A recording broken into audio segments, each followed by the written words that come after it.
Selamat sore sahabat-sahabat Rumah Hijau Net dimanapun berada. Kembali bertemu dengan saya Andito Urban Farmer dari Cipinang Muara Jakarta Timur.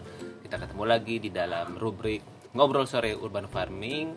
Yang di episode ke-16 kali ini kita akan kembali berbincang-bincang seputar composting. Tayangan ini akan di-relay atau ditayangkan kembali di IGTV, di channel YouTube dan juga di Spotify-nya Rumah Hijau Net. Jadi buat sahabat-sahabat semua yang mungkin belum sempat menyaksikan tayangan ini, katakanlah dengan lebih mudah lewat audio visual, tersedia juga dalam bentuk audionya di Spotify. Siapa tahu bisa menginspirasi.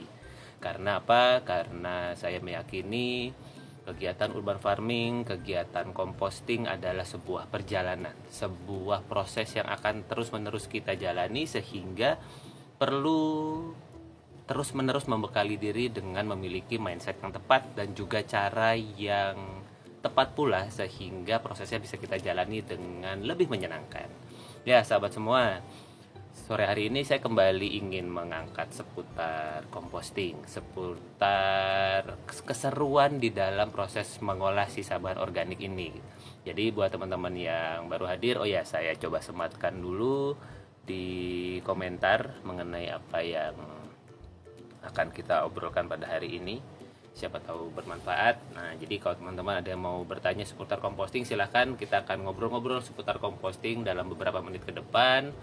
Dan semoga ilmu atau informasi yang saya sampaikan ini bisa bermanfaat buat teman-teman, khususnya bagi yang mau memulai composting dan sudah memulai composting namun memiliki kendala atau tantangan seputar khususnya bagaimana menghadapi aroma, menghadapi belatung dan sebagainya, yang itu adalah sebuah hal yang niscaya kita hadapi dalam proses composting. Sebelum kita masuk ke teknik atau ke teknis dalam composting untuk mengatasi aroma, untuk mengatasi katakanlah bau atau belatung yang dihadapi, saya perlu sampaikan dulu kepada sahabat semua yang ingin memulai composting bahwa karena yang akan kita olah, yang akan kita katakanlah bantu prosesnya adalah sisa bahan organik, maka sesungguhnya yang memiliki peranan untuk mengolah mereka adalah juga hal-hal yang bersifat organik.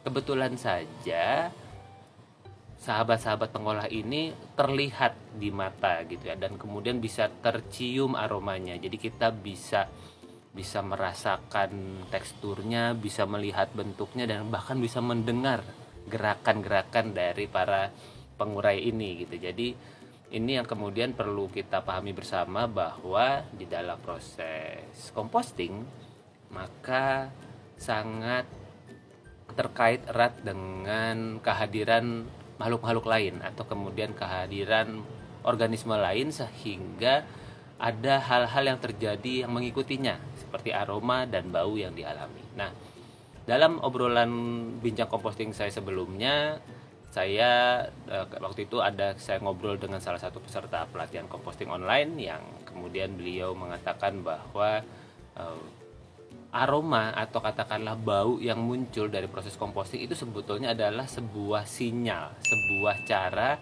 bagaimana sisa bahan organik kita berbicara, dia memberitahukan, ini ada tahapan yang belum benar nih, atau kemudian benar nih, kita diperlakukan dengan cara seperti ini, maka efeknya seperti ini ya. Nah, jadi di dalam proses composting, kalau teman-teman ingin mau meminimalisir atau lebih mengidealkan atau menyeimbangkan prosesnya, sehingga katakanlah aroma atau bau dari komposter itu tidak begitu menyengat atau kemudian bisa kita atasi bersama, maka yang perlu teman-teman memiliki di dalam mindsetnya adalah bahwa kalau sisa bahan organik kita terlalu basah atau sisa bahan organik kita terlalu lembab, maka itulah sesungguhnya yang menyebabkan aroma, yang menyebabkan bau di dalam proses composting itu terasa begitu kuat, terasa begitu menyengat, bahkan kemudian bisa menyebabkan kehadiran belatung dan para bakteri pengurai ini atau organisme pengurai itu menjadi terlihat begitu banyak. Dan ya kalau dari sisi penampilan bisa mengerikan gitu ya. Kok banyak sekali nih belatungnya. Kok aromanya, saya baru berjalan menuju komposter belum nyampe masih ada 5 langkah lagi saja sudah tercium. Bahkan ini sih mungkin lebay ya, ada salah satu peserta pelatihan yang bilang, wah itu baru di belokan jalan aja udah kecium tuh bau komposnya tuh. Padahal ya tapi memang bisa jadi seperti itu karena proses compostingnya yang mungkin belum terlalu ideal atau belum terlalu sempurna sehingga memang menimbulkan bau. Nah, jadi mungkin yang perlu kita pahami bersama, apakah bau itu wajar ketika muncul? Iya, sangat wajar. Ya, teman-teman coba deh jalan-jalan ke TPS atau TPA gitu ya, tempat pembuangan sampah atau tempat pembuangan akhir. Apa yang tercium? Aroma kan? Nah, aroma itu dari mana sih? Aroma itu adalah dari sisa bahan organik, sahabat semua. Kalau sisa bahan organik ini tidak tercampur dengan sisa bahan yang anorganik, maka sesungguhnya bisa dikatakan ya sampah ini tidak akan ada aromanya. Karena apa? Tidak ada bahan organiknya gitu. Coba mungkin katakanlah kalau sahabat-sahabat punya kesempatan untuk berjalan-jalan di antara video-video yang saya sudah pernah naikkan di YouTube saya atau mungkin di IGTV-nya Eto Yanjito ini, di obrolan saya dengan beberapa peserta pelatihan composting yang katakanlah apa yang menyebabkan mendorong mereka untuk mau mengikuti pelatihan. Salah satunya biasanya kebanyakan dari mereka itu adalah mereka gelisah juga gitu. Mereka resah melihat tumpukan sampah yang terjadi di depan rumahnya yang aromanya gak enak dan sebagainya. Nah, ketika menjalankan tahapan pertama, yaitu melakukan proses pemilahan, jadi bahan organiknya nggak ikut masuk ke tempat sampah depan, tapi anorganik saja yang masuk ke semua, plastik, kertas, kardus, logam, semua hal yang tidak organik itulah yang ditaruh di tempat sampah depan. Yang terjadi apa? Yang terjadi memang tempat sampahnya tidak ada baunya. Kenapa? Ya tidak ada bahan organiknya. Nah, jadi kalau teman-teman mengeluhkan atau katakanlah menghadapi sebuah situasi, ini bau sampah dari mana sih, atau misal kita udah tahu nih kalau lagi lewat jalan ini kita harus tahan napas nih, atau kemudian tutup hidung nih, atau kemudian siap-siap nih ada bau dan sebagainya. Karena apa? Itu adalah karena ada sisa bahan organik yang tercampur di dalamnya yang tidak terolah. Nah, kenapa kemudian kalau teman-teman mengikuti pelatihan composting online, kebetulan di sini ada Kak Dita ya. Hai, halo Kak Dita, apa kabar? Gimana proses compostingnya? Mudah-mudahan lancar ya. Kak Dita ini salah satu peserta pelatihan composting online yang tinggal di Padang, yang kemudian sudah mempraktikkan composting di rumahnya. Tentu bisa melihat betapa proses awal kita di pelatihan composting ini yang saya adakan, yang diikuti oleh Kak Dita juga, itu di tahapan yang kedua. Tentu tahapan pertama adalah mindset. Saya mengajak teman-teman untuk menemukan dulu alasan kenapa perlu melakukan composting. Karena kalau teman-teman nggak punya cukup kuat alasan, ya nanti menjalankan teknisnya jadi biasa-biasa saja gitu. Mungkin itu juga yang terjadi kepada para peserta pelatihan yang tidak segera menyelesaikan pelatihan. Mungkin ada prioritas yang lain. Jadi composting belum menjadi sebuah hal yang mendesak untuk segera dilakukan. Jadi nanti saja deh menyelesaikan pelatihannya. Toh memang pelatihan composting online kan diadakan dengan teknik yang mengikuti kebutuhan dari peserta.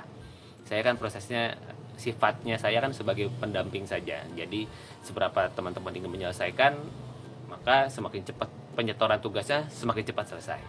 Nah, tentu Kak Dita dan semua teman-teman yang sudah pernah mengikuti proses pelatihan composting online bisa melihat bahwa pemilahan di awal itu menjadi sangat penting, sahabat semua, di dalam melakukan proses composting.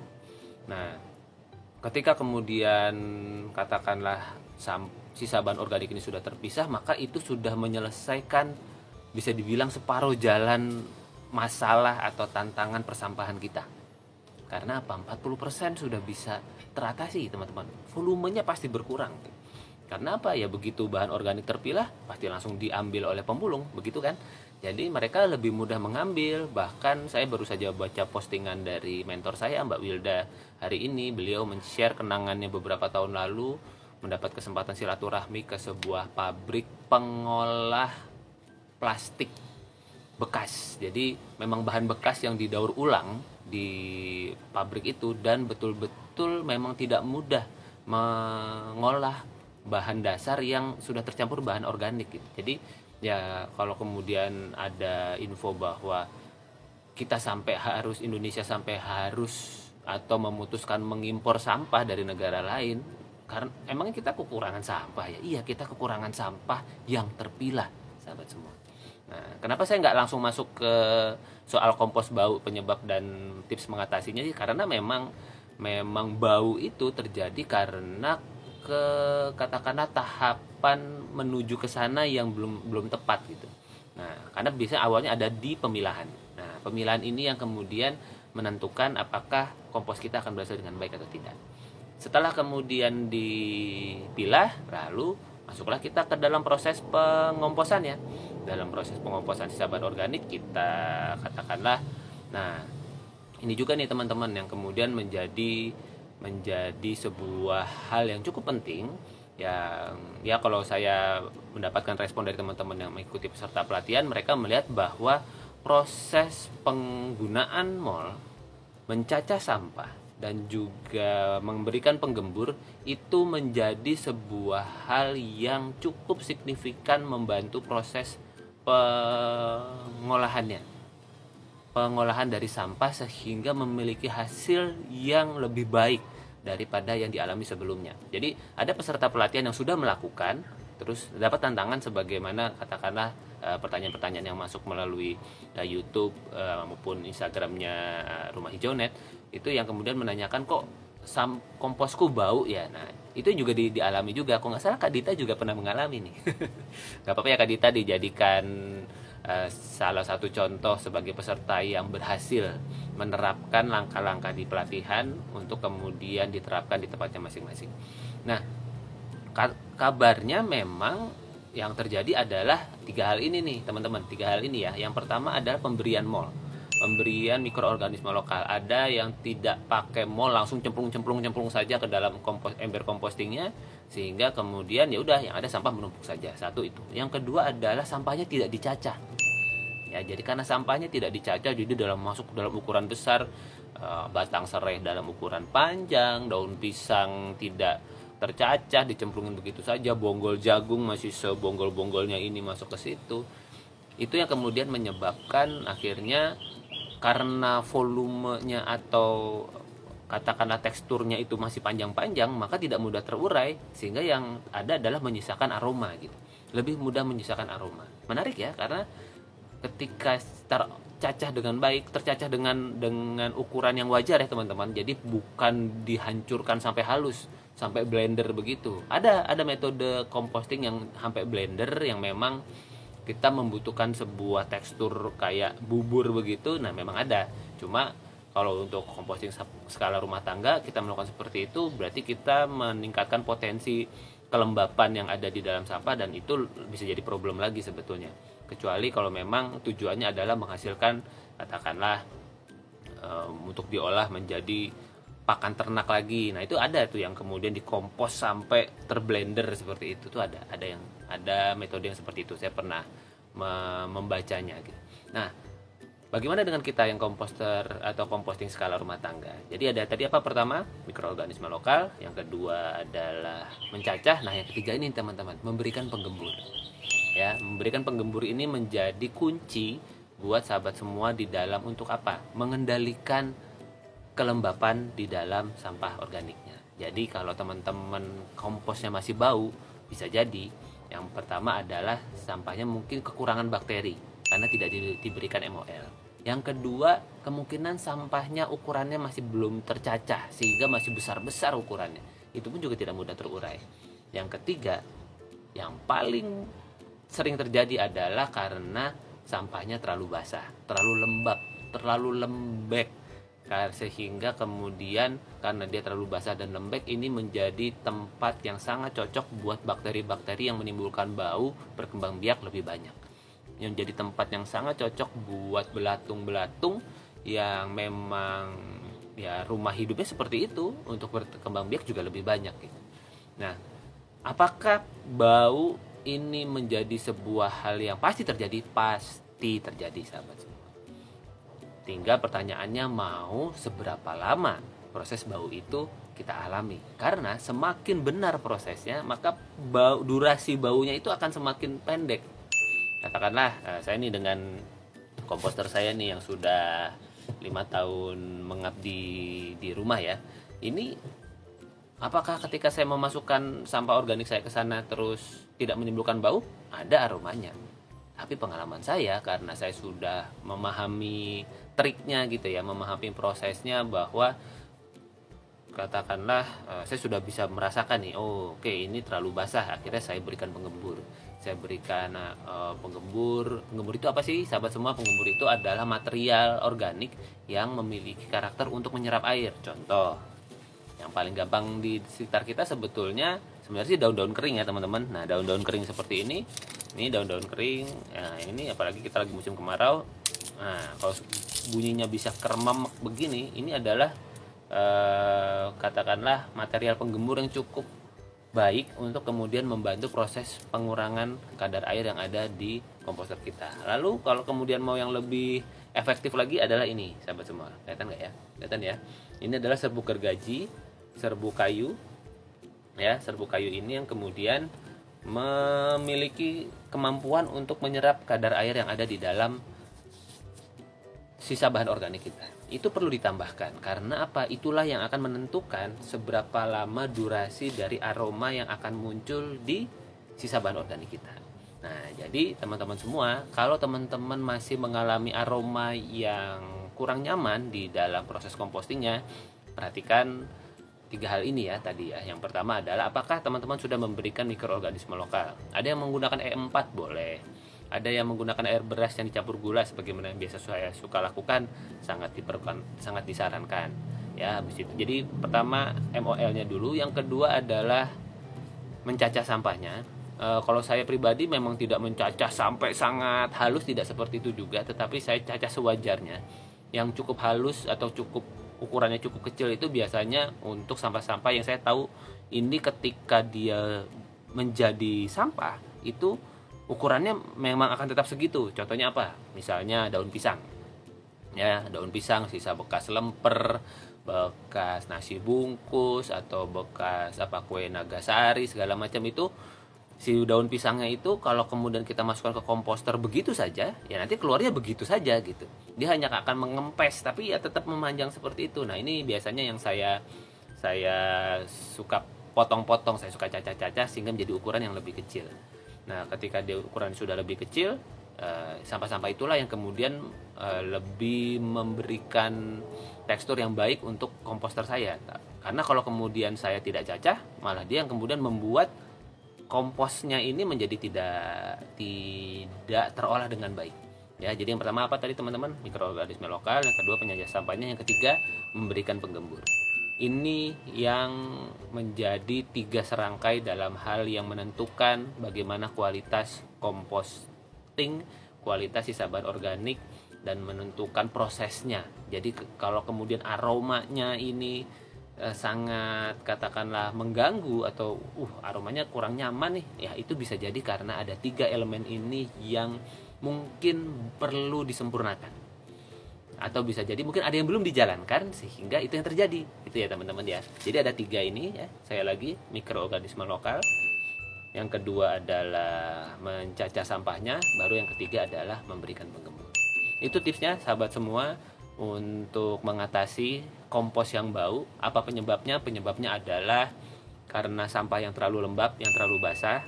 Jadi pastikan teman-teman menjaga kadar air yang ada di sampah sisa bahan organik kita. Tipsnya bagaimana sih? Tipsnya adalah biasanya kalau saya suka katakanlah misalnya nih ya, contoh ya. Misalnya saya punya wadah untuk kemudian menaruh sisa bahan organik saya di sini.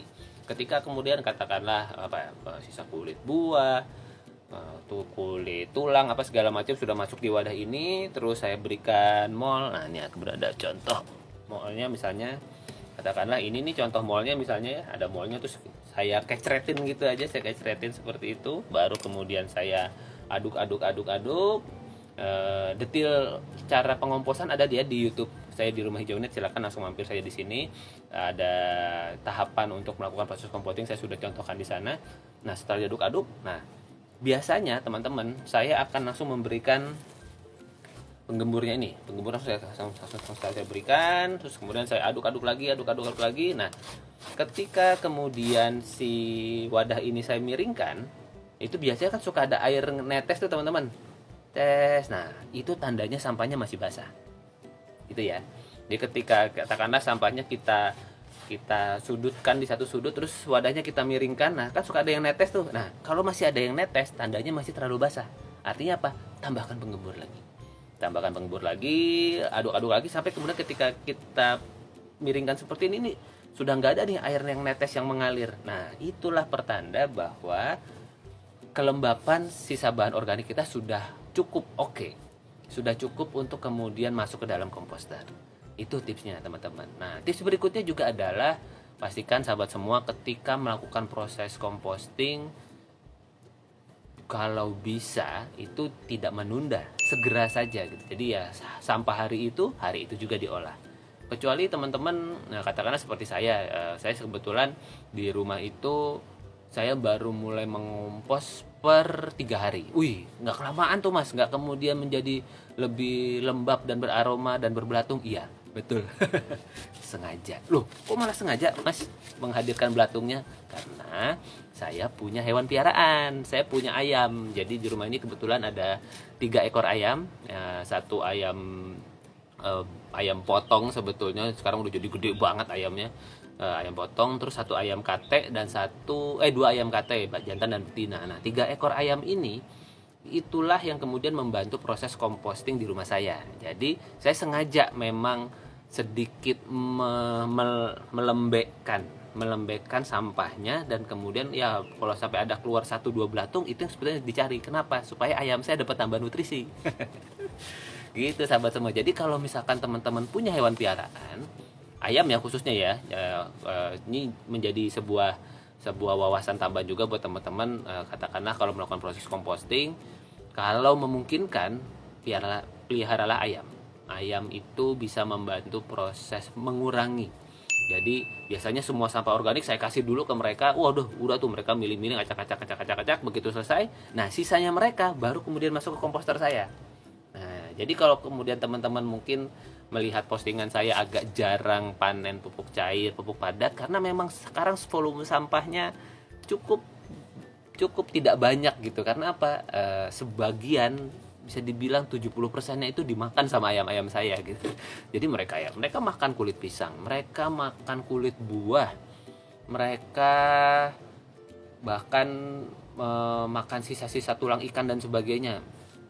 Ya, mereka yang memilih gitu. Nanti sisanya baru kemudian biasanya keesokan harinya saya baru cek, oh sudah berkurang, baru kemudian saya ambil, saya berikan mol, saya berikan penggembur, baru kemudian saya masukkan ke komposter. Jadi memang lumayan ini ayam ini mengurangi volume sampah di rumah saya. Nah, itu kan menjadi sebuah metode sahabat semua. Metode yang bisa disesuaikan sesuai dengan tempatnya teman masing-masing. Nah, jadi composting itu sekali lagi sahabat semua adalah bagian dari gaya hidup kita.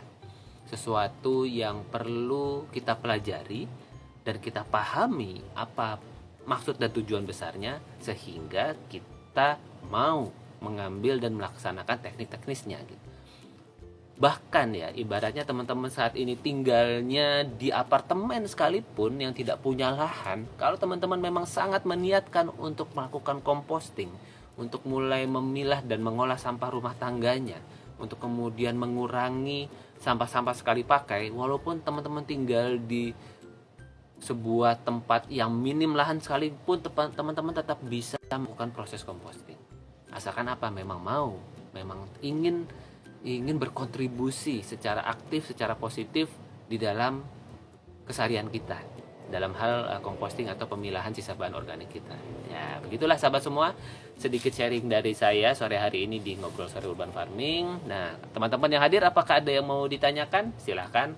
Ya, saya coba sapa dulu ya, yang kelihatan hadir nih di live Instagram sore hari ini bersama saya Wahyu Andito di Ngobrol Sore Urban Farming edisi ke-16.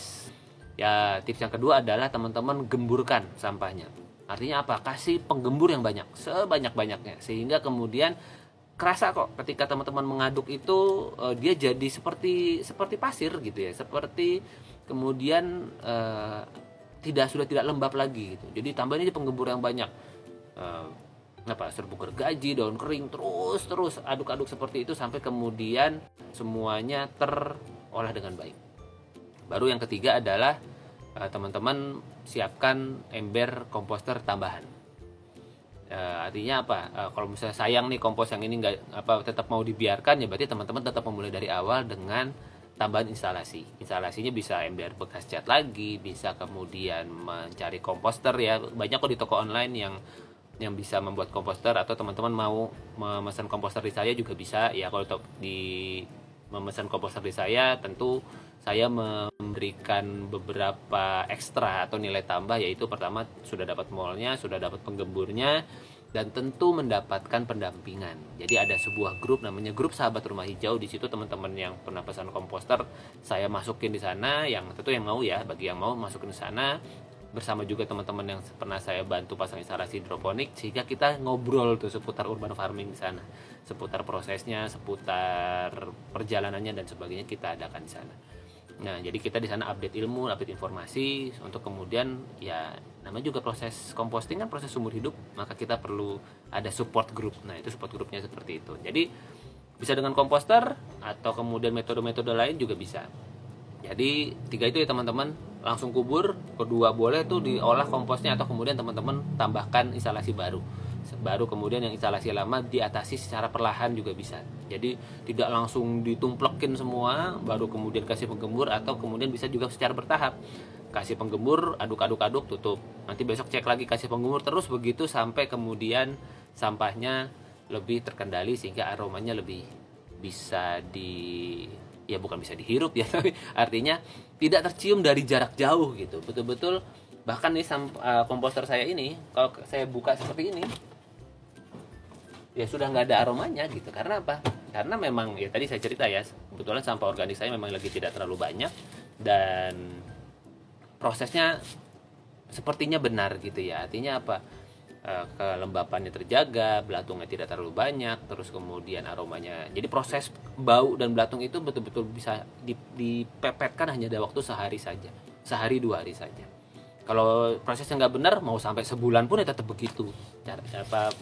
Aromanya teman-teman, aromanya, belatungnya dan sebagainya. Nah, semoga kemudian ngobrol sore ini bisa bermanfaat. Silakan teman-teman, kalau katakanlah mungkin ucapan saya terlalu cepat, boleh di replay lagi video-video ini supaya kemudian, atau audionya silakan di replay untuk kemudian mendapatkan tips-tips dan tahapan-tahapan yang dibutuhkan untuk mengatasi kompos yang bau atau yang beraroma kurang menyenangkan. Nah, sekali lagi teman-teman, aroma dalam komposter adalah hal yang sangat wajar, sehingga itu adalah sebuah sinyal ada tahapan yang perlu kita perbaiki supaya kemudian aroma kompos kita jadi lebih hidung friendly. lebih nyaman buat kita untuk melakukan kedepannya. Karena apa? Karena proses composting niscaya adalah sesuatu yang akan kita lakukan secara terus-menerus. Kita perlu terus mencari metode terbaik sesuai dengan tempat yang ada di tempat teman-teman masing-masing. Itulah sebetulnya yang juga saya sampaikan di pelatihan composting online, bahwa saya mengajak teman-teman untuk kemudian mengoptimalkan apa yang ada di sekitarnya, apa yang ada di daerahnya, apa yang ada di sekelilingnya, untuk kemudian melakukan proses composting. Jangan mengada-adakan. Kalau kemudian tong komposter belum ada, ya tidak jadi alasan harusnya untuk tidak melakukan composting, karena ada lubang organik, ada compost pot, pasti ada tanah kan di sekitar rumah teman-teman. Nah, itu yang bisa kita optimalkan untuk proses composting. Yang penting mau memilah dulu, mau mengolah dulu. Setelah itu caranya nanti kita bicarakan sama-sama. Kan itu fungsinya. Ada rubrik ngobrol sore urban farming ini untuk kita ngobrol-ngobrol setiap minggu. Jadi teman-teman mau ada pertanyaan apapun seputar urban farming, silakan sampaikan.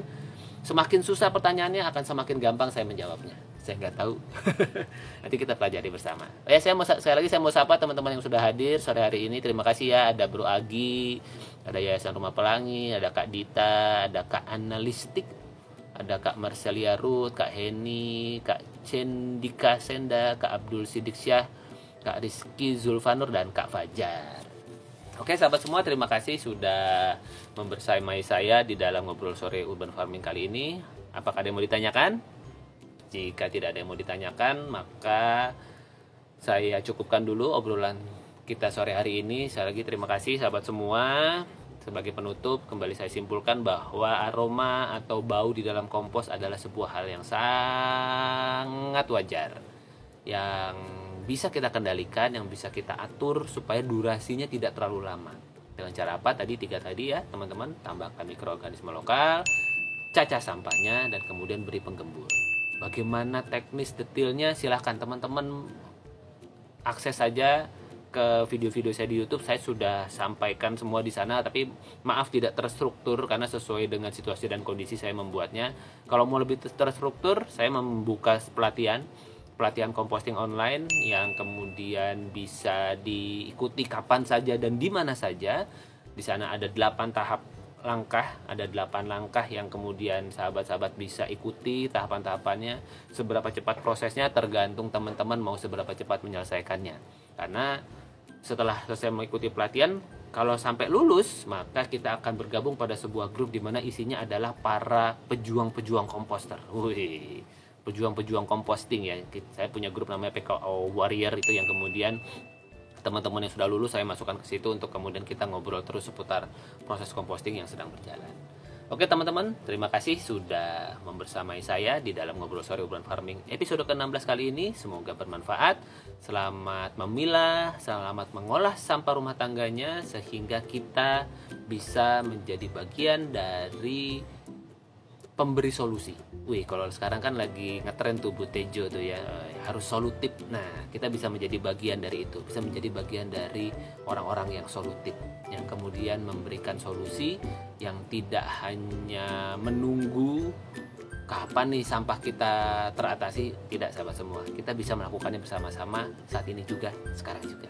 Terima kasih sahabat semua, sampai kita ketemu lagi di ngobrol sore urban farming episode yang selanjutnya. Saya Andito, semoga sahabat-sahabat semua selalu dalam keadaan sehat, berbahagia dimanapun berada. Terima kasih teman-teman, bye-bye.